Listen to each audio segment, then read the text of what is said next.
সালামু আলাইকুম, সবাইকে স্বাগত জানাচ্ছি আজকের ভিডিওতে যে বিষয় নিয়ে কথা বলবো সেটি হচ্ছে বর্তমান বাংলাদেশে যে ধরনের অপরাধগুলো হয়ে থাকে এই অপরাধগুলোর কি কি শাস্তি রয়েছে, অর্থাৎ কেউ যদি কোনো অপরাধ করে তাহলে কোন কোন ধরনের শাস্তির আওতায় পড়তে হবে। তো একটা সময় যখন ব্রিটিশরা আমাদের জন্য আইন করে 1860 সালে, তখন একটা শাস্তি ছিল, সেটা হচ্ছে দ্বীপান্তর। অর্থাৎ কোনো অপরাধ করলে একটা দ্বীপ থেকে বা একটা দেশ থেকে একটা দ্বীপে পাঠিয়ে দেওয়া হতো।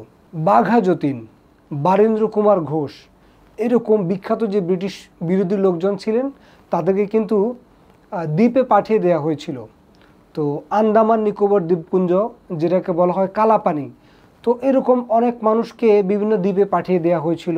তো এটাকে বলে দ্বীপান্তর।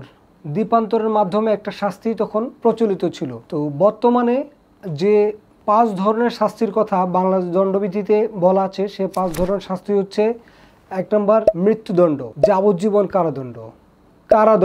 কারাদণ্ড আবার 2 প্রকার, একটা হচ্ছে সশ্রম, একটা হচ্ছে বিনাশ্রম, সম্পত্তি বাজেয়াপ্তকরণ এবং অর্থদণ্ড।